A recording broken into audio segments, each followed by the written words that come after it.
Começa agora os 10 mil deles. O reality cast que faz o seu tempo render. Alô, alô, alô, muito bem, senhoras e senhores, estamos chegando ao vivo para todo o Brasil, 6 horas em ponto, horário de Brasília, que alegria ter a sua audiência, mais um episódio dos seus 10 mil deles. Aqui a gente, como é que é, né? Mata a cobra e mostra o pau, é assim que diz um ditado popular? É por aí, bicho, porque aqui é reality. 10 mil reais colocados em maio de 2020 na Bolsa de Valores e semana a semana, faça chuva ou sol, a gente volta aqui, dá a cara a tapa e revela o que aconteceu com o dinheiro. 5 mil reais foram meus. E os outros 5 mil reais que fizeram a soma pra gente atingir essa quantia tão simbólica de 10 mil foram do rapaz que tá lá do outro lado da ponta da mesa aqui, o gestor de recursos Carlos Castrucci, a quem eu dou meu boa noite. Tudo bem, Carlos? Como é que você tá? Boa noite, Léo. Boa noite a todo mundo que tá acompanhando a gente aqui. Eu tô bem, semana movimentada, né? E vamos lá pra mais uma, explicar o que tem acontecido com a carteira e com o mercado. Bora lá então com os destaques dessa edição. Na nossa carteira, senhoras e senhores, estabilidade. Nos mantemos em R$ 13.180. Enquanto isso, o Ibovespa deu uma descolada. Subiu 0,7%, chegando a 120.706 pontos. Você vai entender por quê. O dólar apresentou recuo de 0,2% no período, negociado a R$ 5,28. Também passearemos pela questão cambial. A maior alta na nossa carteira foi do Banco do Brasil, alta de 6,7%. Do outro lado, uma queda expressiva de 10,7% chamou a atenção nos papéis da Mobile. O Carlão explica essa história. E o comentário de hoje mais profundo gira em torno dos resultados e da própria tese de investimento de Via Varejo. Na semana passada, a gente teve uma conversa com o Felipe Pontes, diretor do TC School, e nós passeamos por essa tese de Via, só que hoje você vai ver da boca do Carlos por que ele acha tão estratégico que nós estejamos neste papel. É uma posição relevante que os papéis da Via ocupam na nossa carteira. Essas e outras a partir de agora no nosso reality que faz o seu tempo render. Este é o podcast Os 10 mil deles. Um reality que faz o seu tempo render. Muito bem, meus amores, eu quero lembrar que toda participação é bem-vinda através do nosso WhatsApp. Você está esperando o quê para participar? Manda o seu recado no nosso WhatsApp da Alegria. É muito fácil de participar, você pode fazer as suas perguntas. O Carlos está à disposição aqui para responder a compreensão dele sobre os papéis, sobre estratégias e racionais de investimentos. Ele que é da Escola de Análise Fundamentalista e está à vossa disposição através do WhatsApp. Basta você participar com a gente, vai lá e mande o seu recado. Procure o ícone aí bem fácil de achar no ambiente TC Station, fale com o âncora e você automaticamente é redirecionado para trocar uma ideia com a gente, fechado? Bom, vamos começar aqui, Carlos, com os destaques da semana, um balanço de notícias que a gente faz, são fatos que ajudam a explicar em alguma medida a performance dos papéis e da bolsa de um modo geral. Seu comentário geral mesmo agora, você achou que a semana foi agitada, foi tranquila, foi um marasmo ou foi um dinamismo daqueles para arrepiar os cabelos? Bom, eu definiria como agitada e bipolar, né? Agitada e bipolar. Sabe por quê? Porque de fato houve momentos muito positivos, fatos muito negativos. Vamos passear por alguns deles. A gente sempre começa lembrando aquilo que não dá para esquecer. Estamos no meio de uma pandemia ainda, todo mundo sabe disso. Mas, de um lado, a gente vê um avanço da imunização. Ontem eu estava dando uma olhada ao final do dia, quase 1 milhão de vacinados no Brasil, apenas ontem. A gente vai pouco a pouco chegando à casa dos 18% da população brasileira vacinada. Esse número ele não abrange todas as pessoas que já receberam 2 doses, não é isso. Mas ele concentra essa porcentagem, os brasileiros que já receberam a primeira dose e os brasileiros que já receberam a segunda dose. Naturalmente que aqueles que receberam a primeira dose já estão muito mais protegidos do que os que não receberam nenhuma delas. Embora a imunização plena, digamos assim, ou muito mais efetiva, só se confirme através da segunda dose. Só a vacinação vai ser capaz de destravar a economia e viabilizar uma recuperação de fôlego, tanto local quanto global. Os 2 países referência nesse aspecto da imunização seguem sendo Israel e Estados Unidos, e aos poucos isso vai se escoando para outros países, por exemplo, os da Europa, a gente vai seguir monitorando. Mas ainda há casos, a média móvel de casos e mortes de Covid-19 aqui no Brasil deu trégua, teve um recuo muito expressivo, mas ainda assim o número é alto, cerca de 1.900, 2.000 mortes por dia na média móvel. Vamos torcer e lutar para que esse número siga caindo através de uma imunização cada vez mais aquecida.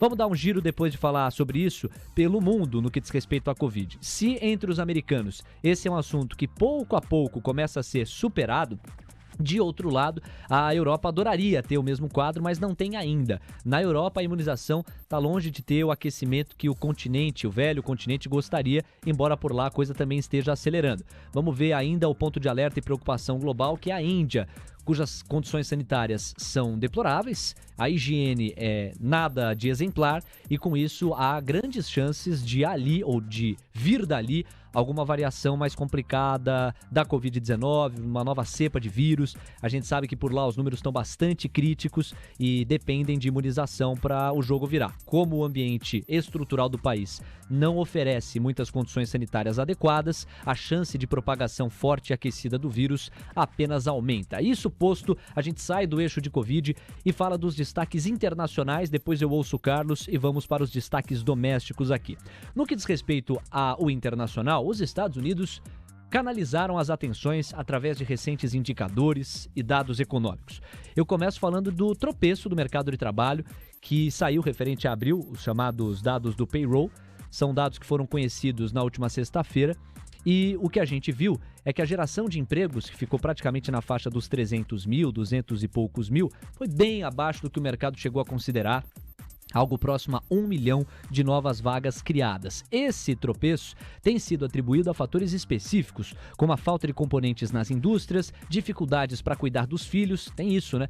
É muito lógico, mas vale pecar por excesso. Se você é pai ou mãe e não tem onde deixar os filhos, porque as creches estão fechadas, as escolas não estão funcionando na sua plenitude, fica muito mais difícil de você sair para procurar trabalho, sair para procurar emprego. E para além disso, os efeitos dos benefícios para os desempregados, que em alguma medida resfriam um pouco o ímpeto de buscar uma vaga de trabalho. O que aliviou a preocupação com o superaquecimento da economia americana é verdade por outro lado, porque se o dado viesse muito em linha com o consenso de 1 milhão de novas vagas, sugerindo um aquecimento forte do mercado de trabalho, a gente lembra daquela engrenagem básica de economia. Mercado de trabalho muito aquecido, renda muito aquecida, consumo muito aquecido. Se isso não for mediado, se isso não for em alguma medida refreado, você tem chances muito fortes de inflação. Por falar nela, guarde esse nome, porque ela também chamou a atenção nos Estados Unidos. Já já eu chego. Como consequências imediatas, a gente viu o Treasury Yield até caindo, num sentido mais amplo, e as bolsas subindo. Essa foi a fotografia da última sexta-feira. Aí vamos para o outro lado. Você lembra que o Carlos falou aqui de bipolaridade, né? Pois bem, a divulgação de dados de inflação americana, olha a danada aí, principalmente a inflação ao consumidor, na sigla em inglês, o CPI, veio muito acima do consenso. E aí, esse dado especificamente fez com que revivesse a preocupação com a disparada nos preços. O núcleo CPI, cuja meta é de 2% ao ano, já acumulou 3% nos 12 meses até abril. E aí, o retrato é o oposto.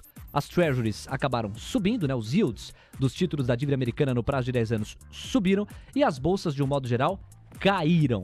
E esse foi o principal driver aí dos mercados na semana. Depois da divulgação dos dados de inflação, os mercados ao redor do mundo sofreram forte correção, inclusive o setor de commodities. Quem estava comprado aí, né, Vale, CSN, foi só sorriso nas últimas semanas, teve aí esse susto muito em função da inflação sentida nos Estados Unidos. Outro fato que vale a gente destacar, impacto no mercado de criptomoedas. Esse impacto veio muito na esteira das falas de Elon Musk, que em entrevista a um produto de entretenimento norte-americano, declarou que vê um problema na maneira como o impacto ambiental existe dentro da mineração do Bitcoin e declarou que a Tesla já tem revisto a sua entrada nesse criptoativo. Naturalmente que isso acabou contaminando outros criptoativos e o mercado como um todo sofreu, arrefeceu. Bitcoin, que chegou a tocar aí em praticamente 60 mil dólares, teve uma recente queda na faixa dos 55 mil dólares, recuou para os 48 mil, chegou a tocar 46 mil dólares, agora está ensaiando alguma recuperação,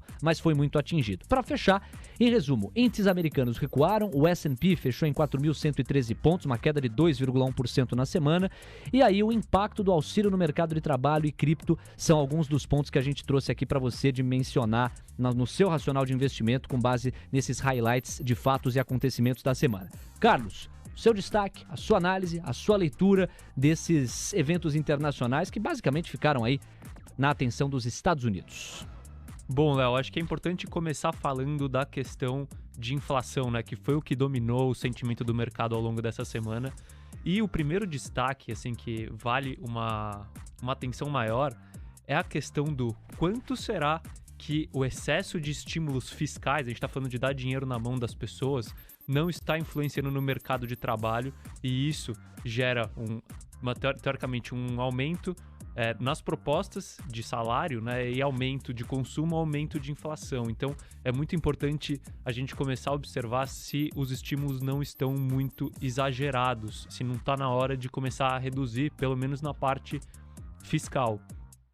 Por outro lado, Léo, quando ainda falando de inflação, assim, essa inflação maior do que o esperado, de 3% no núcleo do CPI, ela era, de certa forma, já esperada pelo Fed, né? Tanto é que o Fed já vem, desde o ano passado, anunciando uma meta flexível de inflação, já anunciando que a gente poderia ter altas esporádicas nos preços, né? E que isso não impactaria a política de juros deles. De qualquer forma, na hora que vem essa surpresa negativa na economia americana, os mercados reagem muito mal, com os preços lá em cima, a gente acaba vendo uma correção bastante relevante. E, falando de cripto, aí a gente, assim, quando a gente fala do mercado de cripto de uma forma geral, a gente tem muita volatilidade e a gente ainda tem muita questão de especulação, né? Então, quando uma figura importante que defendia o Bitcoin, como é o caso do Elon Musk e as outras criptomoedas, joga pro outro lado, né? E não sei nem se foi uma jogada, assim, do ponto de vista de mercado, assim, legal, né? Parece que tentou jogar a culpa em uma coisa que ele já sabia que existia.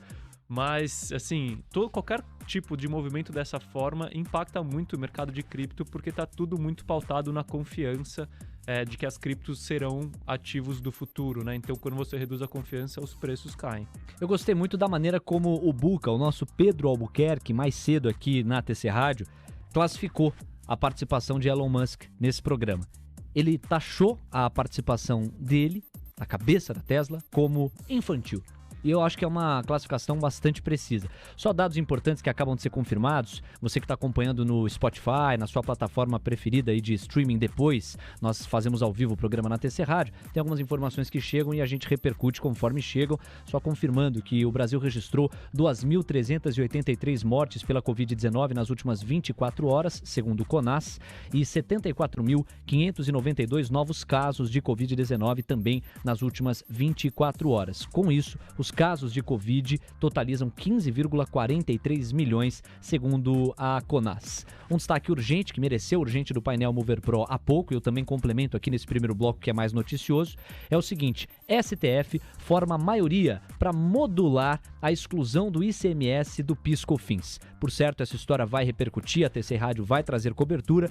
Isso tem a ver com tributação, com pagamento de impostos e com impacto direto sobre a receita das empresas, então fica aí no radar. Aproveitar aqui, antes de passar para os destaques domésticos, a participação do Super João Araújo, não sei se o Carlos conhece, tá passando por aqui, parabenizando a gente, é o João de São Paulo aqui, segundo ele. Eu já conheço ele de outros carnavais, pelo que eu tô vendo aqui, é ele mesmo, rapaz, não tem dúvida. E ele pede pra gente explicar a expressão skin in the game. Vai rapidinho aí no pique, Carlos, o que é skin in the game? Que é o caso do nosso podcast aqui, que virou programa da TC Rádio, quer dizer, a gente coloca literalmente a pele em jogo, não é isso? É isso mesmo, o pele em jogo é quando a gente fala o que a gente faz, né, e sofre com as consequências disso. Isso é skin in the game.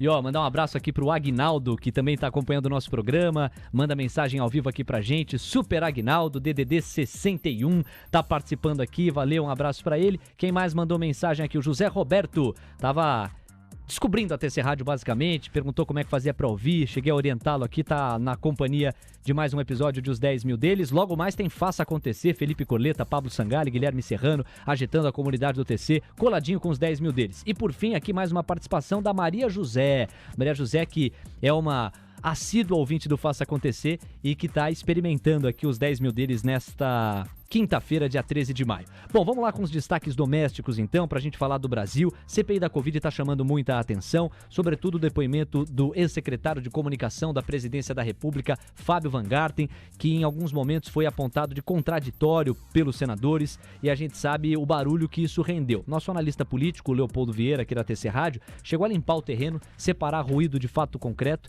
e disse que honestamente não vê grandes consequências críveis do ponto de vista jurídico contra o governo federal pelos depoimentos até aqui. Naturalmente que as falas de hoje do ex-presidente da Pfizer no Brasil podem até mudar esse quadro, a gente vai consultar o Leopoldo ao longo da programação da TC Rádio. Mas em relação a Fábio Van Garten, o ruído é político, segundo a leitura dele, quer dizer, pode sim haver nas disputas de narrativa e na mediação dos setores de imprensa, aí sim consequências mais complicadas para Jair Bolsonaro, que, na última pesquisa Datafolha, divulgada pela primeira vez depois que o ex-presidente Luiz Inácio Lula da Silva voltou a ter condição de participar de pleitos eleitorais, ficou bastante atrás na corrida, perde no primeiro turno, embora chegue na segunda colocação, e no segundo turno amarga aí uma distância de 55% para o ex-presidente Lula e uma performance que fica na casa dos 30%. São críticas que vêm em cima de pesquisas como essa, menos pelo método e mais pela distância que há de 2022 e de tudo que pode rolar até lá, mas isso movimentou o mercado sem dúvida. Para além, mais uma surpresa positiva sobre dados econômicos brasileiros. O IBCBR, que é uma prévia informal do PIB, em relação ao mês de março, um dos que mais se esperavam atingidos pela piora da pandemia e aumento das restrições econômicas, o tombo foi de 1,59% e o consenso estimava uma queda de 3,4%, portanto o dado veio bem melhor do que se imaginava. Mais uma semana carregada de divulgações de resultados importantes aqui no Brasil, como frigoríficos, caso de bife, Marfrig, JBS, empresas de papel e celulose como Klabin e Suzano e entre outras empresas de construção civil e outras. Não faltou assunto no que diz respeito à temporada de balanço. O Ibovespa muito volátil, mas acabou subindo, como a gente destacou, subiu 0,7% da semana passada para essa, de quinta-feira passada para essa quinta, dia 13 de maio, e o Carlos vai fazer o seu comentário em relação aos pontos domésticos, por onde a gente vai para trazer mais sentido a tudo que aconteceu desde a última quinta até hoje, Carlão. Bom, Léo, meus destaques de hoje vão ser primeiro para a questão do IBCBR, né, que veio acima do esperado, e a gente pode esperar, investidor, algumas revisões para cima na questão do PIB do Brasil em 2021, tá? A atividade econômica vem surpreendendo em janeiro, em fevereiro, em março e assim em diante.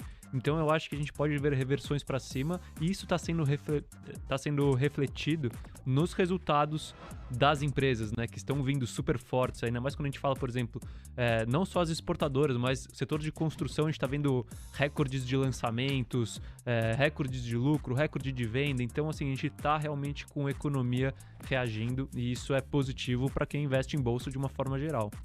Muito bem, senhoras e senhores, vamos então passear e com isso a gente fecha o primeiro bloco pela nossa carteira efetivamente. Você que está chegando agora, R$10 mil foram colocados na bolsa, o Carlos é investidor profissional, gestor de recursos, ele monta uma estratégia e eu fico torcendo do outro lado para tudo dar certo. Nossa carteira perdeu para o Ibovespa essa semana, ficou praticamente no 0 a 0, enquanto o Ibovespa valorizou-se 0,7%. Empresas ligadas à economia doméstica ainda amarradas, boa parte da nossa carteira aguarda o desempenho delas e segurando então o desempenho da carteira de um modo geral. A carteira gringa, digamos assim, desempenhou mal também com sell-off. Carlos vai explicar. Destaque positivo ficou para o Banco do Brasil. O Carlos vai explicar por quê. A alta foi de 6,7% e o destaque negativo com a Mobile, que recuou 10,7%. Deu o seu show aí, Carlão. Bom, vamos lá, Léo. Como você bem comentou, a nossa carteira desempenhou menos do que o Ibovespa de novo essa semana, porque as empresas de economia doméstica continuam amarradas. Então, Léo, paciência que uma hora isso daí destrava e a nossa carteira começa a ter uma rentabilidade melhor, aí, performar melhor. E a gente teve também esse sell-off nas empresas estrangeiras, né, por conta da questão da inflação que a gente já comentou, então eu não vou me alongar. Maior alta, Banco do Brasil divulgou um resultado excelente, eu posso até comentar sobre esse resultado no segundo bloco com mais calma. E o Banco do Brasil dividiu ali a liderança da semana com o IRB, né, que divulga o resultado hoje e ontem e hoje a ação começou a subir, né, acho que com a expectativa de um resultado melhor do que o antes previsto. Vamos acompanhar, vamos ver se sair ao vivo, a gente até pode comentar um pouquinho a respeito. E o destaque negativo para a Mobile. A Mobile divulgou resultados bons, tá? Investindo no que ela se propôs a investir, que era a parte de marketing e de logística com os recursos vindos do IPO da empresa. Ela cresceu base de cliente, cresceu GMV, cresceu receita ali na casa de quase 50% no primeiro trimestre contra o trimestre do ano anterior. Ganhou margem bruta. Margem EBITDA ajustada veio positiva quando a gente exclui as despesas com o IPO, e isso não era esperado, então de certa forma o resultado foi positivo. Aí você deve estar me perguntando, então por que caiu tudo isso, né? Eu acho assim, 2 pontos. Primeiro, a gente tem a questão do sell-off de empresas de tecnologia, e a Mobile é uma empresa de varejo eletrônico, né? Então ela acaba sofrendo bastante também. Ainda mais quando se trata de uma small cap, acaba sofrendo mais ainda, tá? E eu não descarto a possibilidade dos fundos que investem na Mobile estarem, de certa forma, desfazendo uma parte da posição, e como a empresa tem pouca liquidez, ela acaba sofrendo durante essas vendas. Muito bem, então com isso a gente faz esse panorama, destaque positivo, destaque negativo em relação à nossa carteira. O Carlos falou e fez bem ao falar, a gente está em temporada de balanços ainda, há alguma expectativa para que alguns dos resultados saiam durante o nosso programa.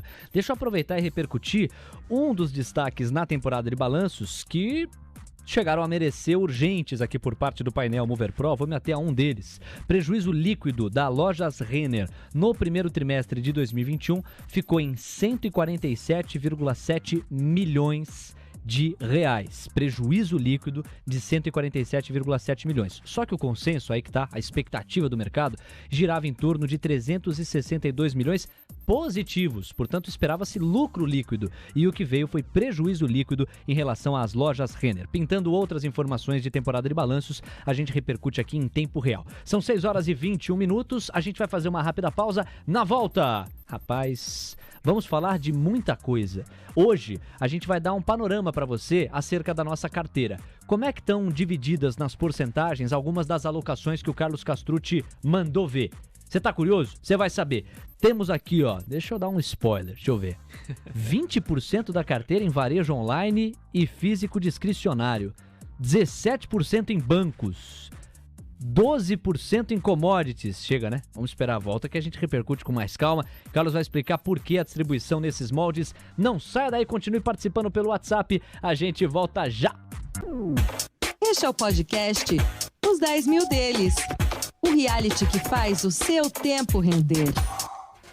Ah, muito bem, olha só, olha quanta ginga. Estamos de volta aqui com o podcast que faz o seu tempo render, que virou programa na TC Rádio. Aqui a gente tem uma coisa meio hermafrodita, entendeu? É um podcast, mas é um programa de rádio. Você prefere podcast ou programa de rádio? Então, tem aqui para todos os gostos. Então, às 6h24, estamos ao vivo aqui, senhoras e senhores, sempre de olho no painel Mover Pro, aguardando os aplausos de todos vocês aí. Sim, a galera das caravanas que acompanha o nosso programa, acompanha o gestor de recursos Carlos Castrucci e também a minha humilde presença aqui. Fico bastante honrado. Olha, são 6h25. Vamos destacar o seguinte, nesse segundo bloco, a gente vai fazer um panorama pela nossa carteira. Então é até legal contextualizar, quem acompanha o podcast há mais tempo já sabe boa parte dos racionais do Carlos e a maneira estrutural com que ele pensa as alocações. Mas você que está chegando assim com um bonde, entrando, né, caminhando em movimento, é legal que a gente pare, pense, respire e conclua como é a estratégia do Carlão. Então é o seguinte, o que você separou para nós aí? Você tem uma distribuição por segmentos para destrinchar, não é isso? Mas antes você tem outras porcentagens. Vamos na sua. Como é que a gente pode explicar para o nosso público a estrutura geral da nossa carteira? Perfeito, Léo. Eu vou aqui ir do macro para o micro, né? Então, começando aqui pela parte mais, pelo topo da cadeia aqui do fundo, vai por assim dizer, a gente tem hoje em dia uma alocação de 2% em caixa e estratégias com opções, tá? Na verdade, estratégia com opção é uma só. 7% da nossa carteira está investido em empresas americanas, são 3 empresas americanas, e os outros 91% estão distribuídos entre 16 empresas brasileiras investidas por nós. Tá aí, primeira fotografia para você ir se familiarizando. Vamos falar da distribuição por segmentos também dentro da carteira, Carlão. Fechado, Léo. Então, quando a gente vem para Brasil, a gente tem uma exposição bastante relevante à economia doméstica, né? E como você pode verificar isso? Primeiro, com a participação de 20% em empresas de varejo discricionário, né? Que atuam tanto no e-commerce quanto no varejo físico. Depois a gente tem 17%. Ô, Carlão, pera, deixa eu só te complementar pelo seguinte, a galera que às vezes ouve engasga aí do outro lado, fica perguntando o que é o tal do físico discricionário? O que é esse discricionário? Você consegue explicar pra gente? Claro, Léo. Discricionário, só um parênteses, é tanto pro digital quanto pro físico, né? E o discricionário é aquele consumo que não é essencial para você. Então, que você compra porque você quer, não porque você precisa. Precisa necessariamente. Então, por exemplo, eletrodomésticos, seria no caso varejo discricionário. Quando a gente fala com carro, é varejo discricionário. Perfeito. E assim em diante. Boa. Aí a gente tem 17% de bancos. Isso, 17% em grandes bancos, tá? Então a gente, só aqui você pega, já são 37% da carteira totalmente alocada na economia brasileira, né? Empresas que performam bem com a economia brasileira. Aí a gente foge um pouquinho ali de exposição a Brasil, com 12% de exposição a empresas exportadoras de commodities. Uhum. Depois a gente volta para o Brasil com 9% da carteira em construção civil, tá? Tem uma baita expectativa para esse setor andar logo mais, né? Nossa, assim, é um mercado, é um segmento que, na minha visão, tá bastante amassado, né? Pois E tem tudo para surfar uma onda de alta aí, caso a gente veja a economia deslanchando. Então, esse é um dos setores preferidos da carteira, assim, é que é difícil achar empresas boas para se investir, mas essa alocação aí, acho que pode até aumentar em construção, dependendo de como o mercado andar. Ô, Carlão, deixa eu te complementar aqui sobre bancos. Você falou de bancões, né? A gente está falando de 17% da carteira em bancos, uns bancos mais tradicionais. Ou você inclui nessa conta também os bancos digitais? Como é que é a leitura? Só banco tradicional aí nessa conta. Fechado. E aí a gente vai para as empresas em turnaround. O que é o turnaround? Explica pra galera aí. O 8% de pimentinha na carteira, né? São aquelas empresas ali, aqueles famosos micos, né? A gente investe em 2 micos hoje, considerados como micos, e eles representam 8% da nossa carteira. Então ali é onde a gente tem um potencial de retorno muito grande, com um risco muito grande também no investimento. Boa. 7,5% em varejo essencial, aí não discricionário, aí no caso a gente está falando de farmácias, tá? A gente tem investimento numa empresa do setor farmacêutico, 6,5% em locação de veículos, para quem acompanhou o episódio passado, Movida, né? Então já dá até para abrir aqui, e o restante, os outros 11%, estão distribuídos entre outros setores. Agora, Carlos, se eu somar tudo isso aqui, vai dar 100% ou eu tô emocionado? Vai dar 91%, né? Porque tem os 7 ali do... Estamos falando aí, e caixa, né? Tem os 7 das empresas americanas e 2 de caixa e opções. Muito legal, é uma fotografia interessante para você viver com a gente aí, basicamente, amplamente, o racional. Aí a gente vai fazer o seguinte, vamos pro top 5 da carteira hoje, ou seja, os 5 papéis em que a gente está mais alocado, os 5 papéis que, na variação percentual, são aqueles que mais chamam a atenção. Em primeiro lugar... Tem Vara. Vara neles! Via 12%, Carlão? Via representa 12% da nossa carteira, é uma posição que eu tenho bastante confiança e que vai fazer parte do nosso terceiro bloco, né? Isso. E vai ser difícil só chamar de Via, né? Que agora a gente acostumou com Vara. Eu até na chamada do Instagram eu chamei de Via Varejo.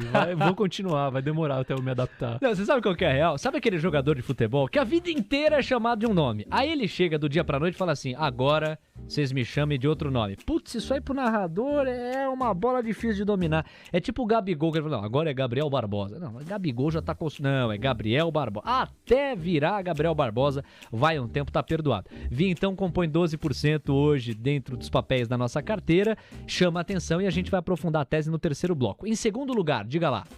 Em segundo lugar, empatado com o primeiro lugar, vem Banco do Brasil, né? Olha. É uma posição que acabou ganhando relevância depois de todas aquelas polêmicas com a questão de intervenção governamental que fizeram com que o banco, na minha opinião, ficasse extremamente barato e muito mais descontado quando a gente compara com os próprios bancões que estão descontados. Boa. Depois, terceiro lugar, Panvel. Aí eu sei que você tá falando de farmácia. Isso, a Panvel é uma posição que eu gosto bastante, tá? Uma empresa que eu gosto, que o crescimento depende só dela, né? Então ela tá com um plano agressivo de expansão de dobrar o número de farmácias ali num período de 5 anos. Mas o mercado tem penalizado muito a empresa desde o meio do ano passado. Então é uma posição que a gente foi também ganhando relevância no nosso portfólio conforme ela caía. E hoje ela é a terceira maior posição do fundo. quarto lugar para uma empresa cuja tese você já destrinchou dentro do ciclo do podcast 10 mil deles aqui na grade da TC Rádio, Movida. Movida é minha laranjinha preferida, eu gosto dessa empresa aí. Ela representa 6,5% da carteira, uma empresa, só para retomar, que cresce bastante e negocia múltiplos de empresas que não crescem. Aí a gente vai para a MRV, que tem 6% também. Isso, Léo, é a questão do setor de construção civil que eu te falei, né? E o destaque vai para a MRV, que é uma empresa que, para quem é do mercado de construção civil, quando você olha a operação da MRV, né, a industrialização da MRV, você se surpreende. Eu sou engenheiro civil de formação e quando eu comecei a acompanhar a MRV, isso foi lá para 2015, 2016, falei, não é possível, isso daqui foge muito do que eu tô acostumado. Então é uma empresa que tem uma capacidade de execução enorme, um planejamento muito bom, um investimento em tecnologia e por isso ela tá na nossa carteira. E bora destrinchar algumas das teses, pelo menos assim no macro, de 2 desses papéis que estão no nosso Top 5. Este é o podcast Os 10 Mil Deles. Um reality que faz o seu tempo render. A gente começa com Banco do Brasil. É impossível descontar da parada e do cálculo risco Brasil. A gente sabe que pode haver intervenção e, digamos assim, critérios não exatamente técnicos e mercadológicos para o futuro da companhia, mas a assimetria chama a atenção, por isso que o Carlos entrou. O que você tem para considerar aí no Banco do Brasil, Carlos? Perfeito, Léo. Acho que assim, é só importante destacar, quando a gente faz o processo de valuation, né, de uma empresa, você tem 4 variáveis que impactam aqui, né?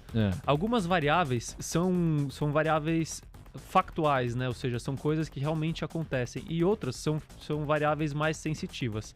As factuais quais são? É a questão do lucro da empresa e do crescimento do lucro da empresa. E as que acabam atrapalhando o processo de valuation de uma empresa são a taxa de juros, e aí você envolve, então, uma questão um pouco mais sensitiva, né, que seria com a percepção de risco Brasil, e o prêmio de risco que os investidores aceitam para investir nessa empresa. E isso é completamente discricionário e vai e volta, né? Então, eu costumo falar para as pessoas que eu gosto de investir nas empresas onde a percepção de risco é muito alta. Se você, claro, depois que você fez uma análise e vê que a empresa vai entregar resultado. Porque essa percepção de risco alta desconta o preço e o preço acaba indo lá para baixo e faz com que você compre a empresa barato, né? Pague um valor muito baixo, um preço muito baixo por um valor muito maior. E quando a gente vem para Banco do Brasil, até destacar aqui o resultado dela, que saiu na sexta-feira, né, do banco. Isso. Bom, foi um resultado que surpreendeu o mercado, né? Até por isso acho que a performance positiva do banco nessa semana. Margem financeira veio maior do que o esperado, PDD menor do que o esperado, a receita de serviços caiu, mas caiu acompanhada em grande parte com redução nas despesas administrativas, o que é positivo. E com isso a gente teve lucro líquido e ROI, né, retorno sobre o patrimônio, melhores do que o esperado. A gente teve um ROI ali de 15% no Banco do Brasil, tá? E aí trazendo para múltiplos, então, essa percepção de risco alto, o que fez com o banco? Fez com que o banco negocie ali a menos do que 5 vezes o lucro de 2021, ou seja, em 5 anos, se o lucro do Banco do Brasil não crescer mais, você recebe em lucros o que você investiu em Banco do Brasil. E o ROI, quando você ajusta pelo preço por valor patrimonial, ou seja, o ROI que o acionista que compra Banco do Brasil hoje está recebendo, é um ROI de 21,5%. Então você tem um retorno sobre o seu capital investido de 21,5% ao ano. É algo completamente assim, atrativo, né? É difícil você olhar uma coisa dessa e não querer pelo menos analisar mais a fundo. Boa, assimetria muito sedutora, então, apesar dos riscos que existem quando a gente fala de uma empresa que está muito exposta ao risco Brasil, mais do que as outras, porque não é só um risco doméstico da economia local, mas também dessas possíveis intervenções menos técnicas e mais emotivas em alguns momentos, mas ainda assim a assimetria, por todos esses dados que o Carlos traz aqui, é bastante sedutora. Aí a gente vai para o outro setor aqui, um setor de construção civil, a MRV. O Carlos também tem defendido que a assimetria chama a atenção e tem a expectativa de destravar em breve aí o setor. O que você traz para a gente? Bom, Léo, também vou trazer aqui alguns destaques do resultado do primeiro trimestre que saiu na noite de quarta-feira, né, de ontem. Lançamentos recordes para um primeiro trimestre da empresa. Então você vê que o mercado realmente está aquecido. Foi o segundo melhor primeiro trimestre na questão de vendas líquidas. A gente viu crescimento de receita e o que tem impactado, de certa forma, as empresas de construção civil, que é a questão do aumento nos preços das commodities, né? Então, aço e aí, consequentemente, nos materiais de construção, como aço e cimento, isso traria um impacto na margem bruta das empresas. Esperava-se um impacto relevante. E aí saiu o resultado de MRV e de outras construtoras com uma boa gestão, e a gente viu que o impacto foi relativamente pequeno, ali na casa de 1,5%, com essa alta de preços, o que manteve a lucratividade da empresa, tá? Então, com tudo isso, a empresa recuperou margem líquida, porque melhorou também o resultado financeiro, e cresceu o lucro ali na casa de 30% quando comparado com o lucro do primeiro trimestre de 2020. Então é uma empresa que continua crescendo, é uma empresa bastante reloginho, né, por atuar no mercado de baixa renda, e que por conta disso me chama atenção e faz com que eu invista na empresa. Depois, em outra oportunidade, aí eu trago a tese com mais calma. Aí se aprofunda exatamente os pontos aí mais sólidos por trás do raciocínio da alocação em MRV, e espero que quando você traga, a gente também possa usar como gancho o destravar desse setor como um todo. Tô na expectativa aqui. São 6h37, quase 6h38. Deixa eu aproveitar e fazer um panorama com alguns dos papéis que o Carlos destacou. Por exemplo, Banco do Brasil. A gente está comprado, não é uma porcentagem para se jogar fora, longe disso. Estamos falando aí de 12% de toda a carteira. Os papéis do Banco do Brasil, eles hoje fecharam em alta de 2,67%, são papéis ordinários, negociados a R$ 31,16, foi o preço de fechamento. Mas o que mais chama a atenção para mim, na semana, alta de 4,07%, no mês, uma alta um pouco superior de 5,13%, e quando a gente vai para os últimos 3 meses, a gente vê uma queda de 6,25%, o que me parece sugerir que no futuro próximo a gente pode ter, dada a assimetria e a sangria do período mais longo atrás, né, do recuado aí, a gente tem uma chance grande aí de alta no próximo ciclo mais recente de curto prazo.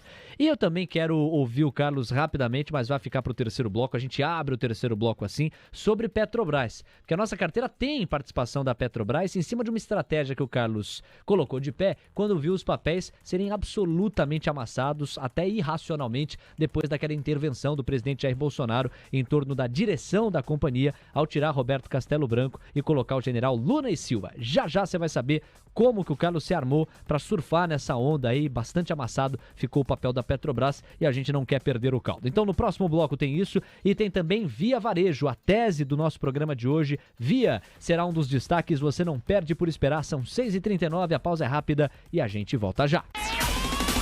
Este é o podcast Os 10 Mil Deles, o reality que faz o seu tempo render. Moleque, estamos de volta, hein? Agora 6h41, alegria ter você com a gente. Este é o episódio já 51, tô perdendo até as contas, estamos ficando velho, Carlão. 51 episódios de Os 10 Mil Deles. Passou rápido até aqui, hein?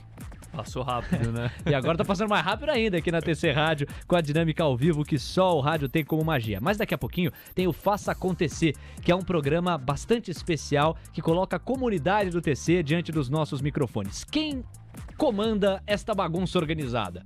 Os supers Felipe Corleta, Guilherme Serrano e Pablo Sangalli, que já tá aqui para receber os aplausos da galera. Olha aí, ó, as caravanas estão aplaudindo. Fala, Sangalli, como é que você tá? Tudo bem? Boa noite, Léo. Boa noite, Carlão. Tudo bem, galera? E como é que tá? Tudo bem aqui? Tudo show, tudo maravilha e tá todo mundo na expectativa. O que essa edição do Faça Acontecer reserva para hoje? Conta pra gente. Olha, a comunidade, esse programa é feito pra comunidade, vai adorar. Porque que a gente vai falar do que tá em alta e em baixa, que são as techs. E mercado exterior, né? Falar de muita Nasdaq.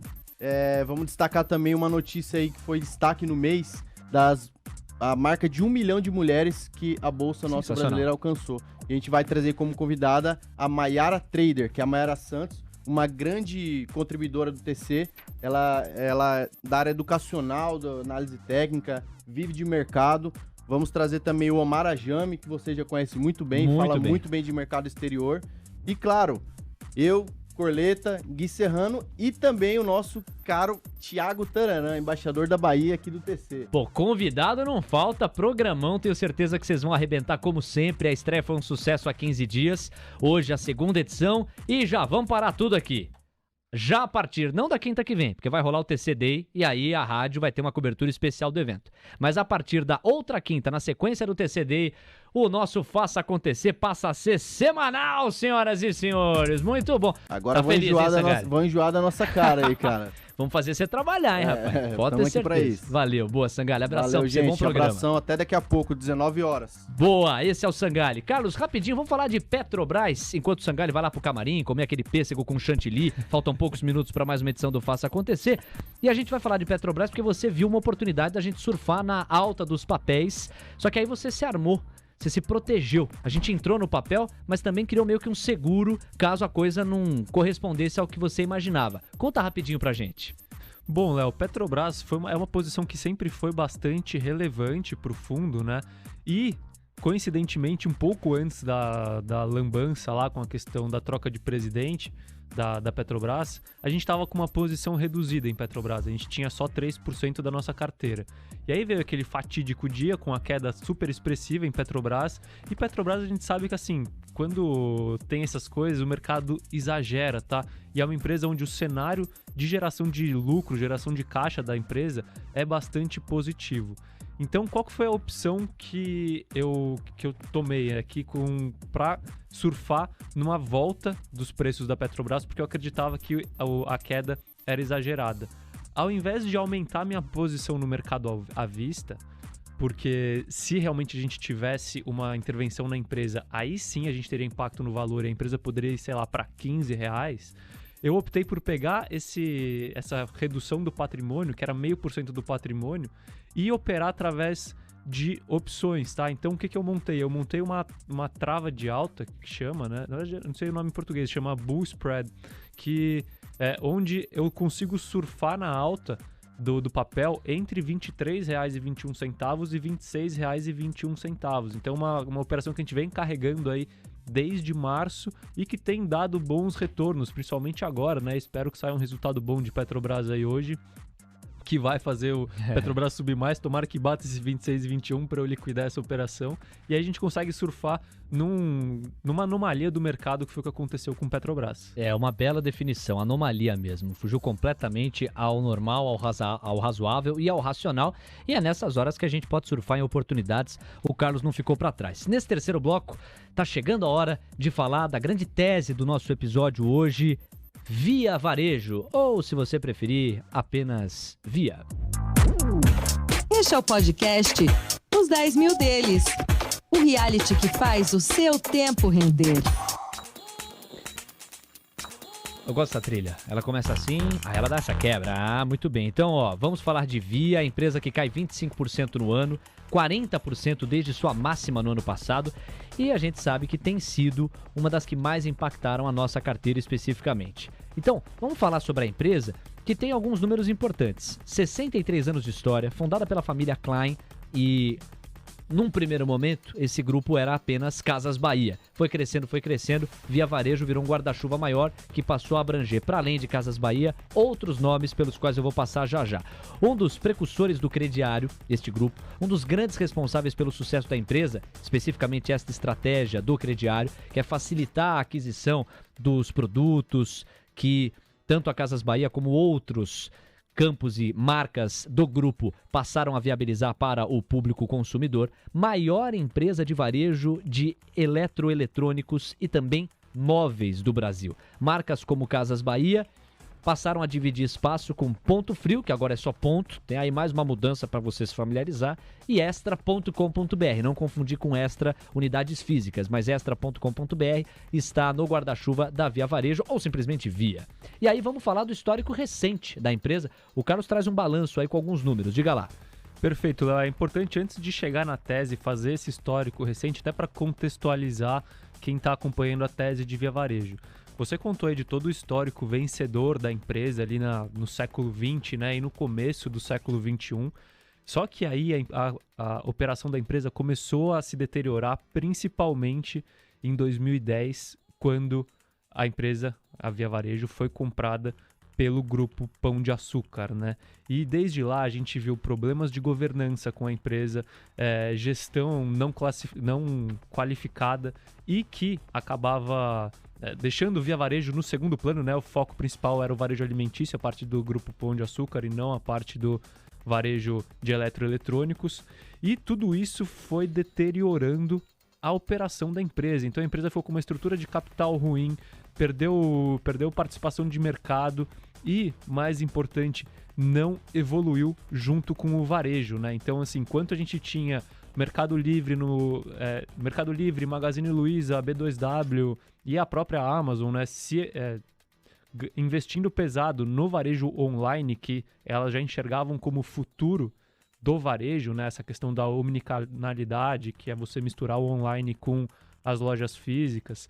E como a Via Varejo não acompanhou essas empresas, ela acabou ficando muito para trás, né? Ela ficou parada no tempo. Então, quando a gente pega esse histórico até 2019. E aí a gente pode fatiar aqui 2 momentos que ajudam você a entender um pouco dessa história recente da Via Varejo. Primeiro momento, do meio de 2019 até janeiro de 2020. Então nós estamos falando aí basicamente do segundo semestre de 2019. E depois a gente vai avançar para o final de 2020 até o momento atual da empresa. Então vamos primeiro no recorte aí cronológico, seguindo a lógica da cronologia, falar aí do meio de 2019 até o comecinho de 2020, ano passado. Por onde a gente pode ir, o que a gente pode destacar, Carlos? Perfeito, Léo. Eu separei esses 2 períodos aqui pra gente, porque são 2 períodos que a gente investiu na Via Varejo, mas por razões diferentes, tá? Não totalmente diferentes, mas parcialmente diferentes.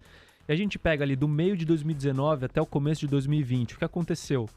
A família Klein, ajudada pela XP e o grupo de investidores, recomprou a participação e o controle do Grupo Pão de Açúcar. E, então, o controle da empresa voltou para a família Klein. A gente teve ali uma reestruturação geral da questão da gestão da empresa, né?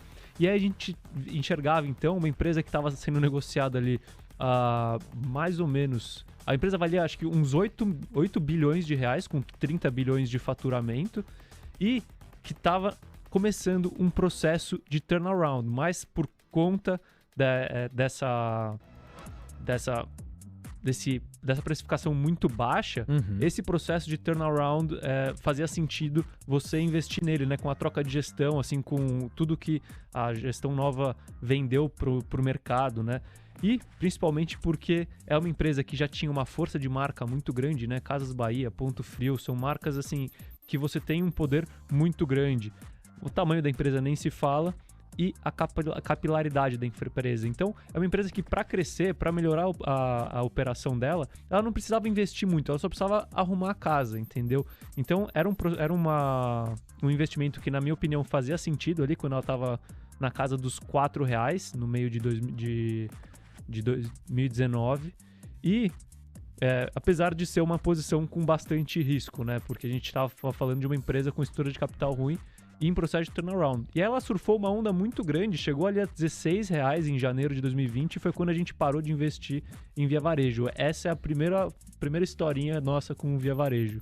Primeira historinha nossa com Via Varejo, você viu que, apesar do atraso, fazia muito sentido apostar nessa tese do turnaround, pela força da marca, pelo tamanho da empresa, pela capilaridade dela e por esse ajuste de conceito que a deixou muito para trás, mas era uma questão aí de tempo para virar o jogo. Aí o que aconteceu depois? Antes da gente saber o que aconteceu depois, vamos dar espaço e vez aqui ao urgente painel Mover Pro. Acabou de sair lucro líquido da Petrobras no primeiro trimestre de 2021.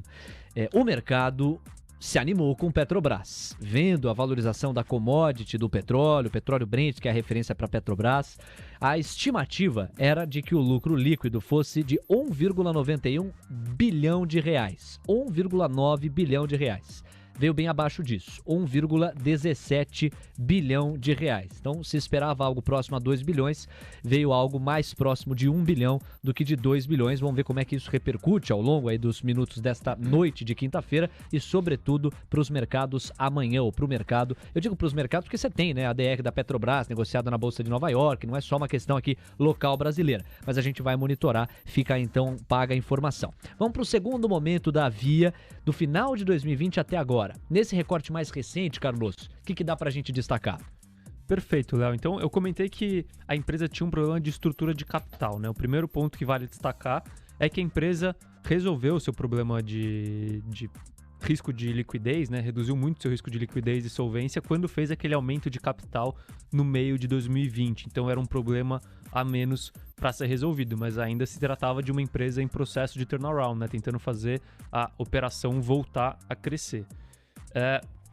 Aí depois, a gente foi acompanhando a empresa, né? E a pandemia foi muito positiva para a empresa, porque ela conseguiu acelerar o seu processo de evolução no e-commerce, né? Então a empresa acabou entregando esse processo de turnaround numa velocidade super rápida, assim, super acelerada. E hoje em dia já não é mais uma empresa em processo de turnaround, tá? Já é uma empresa que, na minha opinião, é uma empresa que você pode ser considerada como uma empresa de crescimento. Então a Via Varejo do meio de 2019 é completamente diferente da Via Varejo de hoje, quando a gente fala do ponto de vista do investidor. São casos, apesar de ser a mesma empresa, são casos diferentes.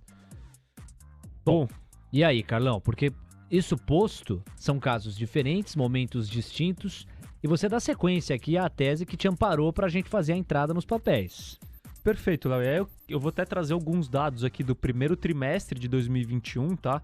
Que saíram também na noite de quarta-feira, de ontem, para ilustrar o quanto a empresa evoluiu de uma certa forma, e o destaque vai justamente para o e-commerce, que era algo que estava esquecido na Via, né, até a troca de gestão. Primeiro destaque aqui, uma coisa que é muito importante para as empresas de e-commerce, para conseguir ganhar engajamento, para conseguir aumentar suas vendas, é o serviço prestado para os vendedores do marketplace, né? E quando a gente pega os serviços da Via Varejo, no começo de 2020, olha que loucura, Léo, você demorava 2 meses para conseguir fazer o processo de onboarding, né? Imagina que você quer ser um vendedor de celular na Via Varejo, você demorava 2 meses para conseguir começar a vender. Ô, louco. Hoje em dia você demora 3 minutos. Então, assim, você vê que eles melhoraram muito a questão de serviço para os sellers, né? Fora todo o resto, a parte de crédito, de logística, de fulfillment, que está melhorando também. E o reflexo disso a gente viu na captação de novos sellers agora no primeiro trimestre. Pra você ter uma ideia, a Via Varejo A Via tinha 10 mil sellers. 10 mil sellers. Agora ela tem 26 mil. Assim, 10 mil sellers no quarto trimestre. Ou seja, em um trimestre ela conseguiu mais do que dobrar a base de sellers, crescendo para 26 mil sellers no total. E a ideia deles é justamente crescer até na casa ali de 70, 80, segundo o presidente da Via na teleconferência hoje. Então você vê que está crescendo bastante a base de sellers, tá? E Carlos, eu vou te complementar, porque são números valiosos que você está trazendo para a gente. A gente tem 4 minutinhos para encerrar aqui. O serviço para clientes também apresentou uma forte alta, como você estava me contando nos bastidores, e eu flagro aqui no nosso roteiro. E um resultado espetacular de crescimento de 119% no e-commerce e ganho de participação no mercado. No terceiro trimestre de 2019, 7,8%. No primeiro trimestre de 21, 14,2%. Em maio, isso já chega a 16,7%. Os resultados ainda impressionam, a gente sabe, e esse resultado ainda está pressionado em função dos fechamentos de março. Mesmo assim, uma margem operacional saudável que deu lucro. E aí, diante disso, eu te pergunto sobre a tese especificamente para a galera que está acompanhando o nosso programa e entender qual o teu racional por trás, depois de todo esse panorama sempre completo que você traz, no caso de hoje, voltado para a Via. Perfeito, Léo. Então, assim, começando, sempre que você vai investir numa empresa, o que você faz? Você tem que criar uma história pro futuro dela, né? Eu acho que a empresa vai crescer tanto por causa disso. E depois você tem que acompanhar se essa história está realmente sendo executada pela empresa, né?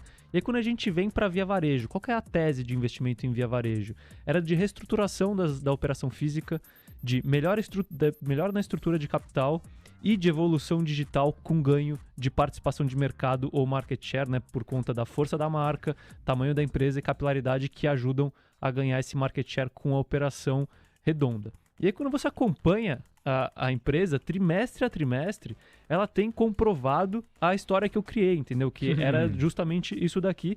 E, na verdade, ela tem comprovado até com mais força do que eu esperava. Então, ela está entregando mais do que eu esperava. Mas o mercado ainda precifica a Vara como uma empresa defasada, né? Enquanto precifica as rivais como sendo techs. E o que não é verdade, na minha opinião. E, bom, além disso, a gente tem a pressão nas varejistas por conta da pandemia e desse medo de concorrência predatória, né, no setor de varejo. E tudo isso tem depreciado o preço... Nossa, ficou repetido, né? Tem impactado o preço da Via Varejo para baixo, né? Enquanto o seu operacional melhora e, consequentemente, o seu valor melhora. Então, é um caso que eu gosto muito. Por quê? Porque você tem o preço caindo e você tem o valor subindo, entendeu? Então, essa diferença fica cada vez maior e, invariavelmente, se você tiver paciência, o preço converge para o valor.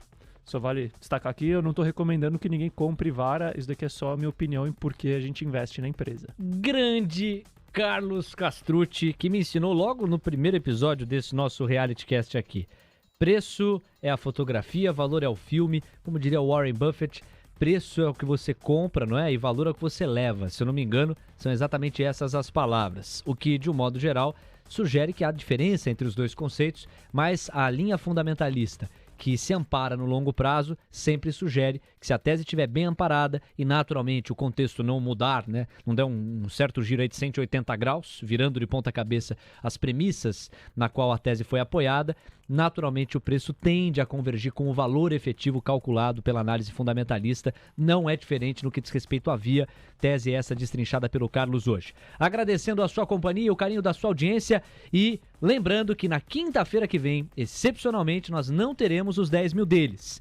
Lá 15 dias depois, não nesta quinta-feira, na seguinte, a gente volta aqui com o nosso reality. Lembro que não será possível fazer os 10 mil deles na próxima quinta, em função do TCD, um evento que, como sempre, será um divisor de águas para o mercado. Se você tem interesse ou se está curioso para saber mais o que é o TCD, tcd.com.br, vai lá e faça a sua pesquisa, porque vale a pena, é gratuito, você pode se inscrever. Carlão, um abraço para você, até a próxima, não semana, mas os próximos 15 dias, quando nós estaremos de volta com mais um episódio. Um abraço. Valeu, Léo. 2 semanas ali a gente vai conseguir acumular bastante conteúdo para passar aqui. O negócio é aproveitar o TCD na semana que vem. É isso, um abraço. Termina aqui mais um episódio de Os 10 Mil Deles, o reality cast que faz o seu tempo render.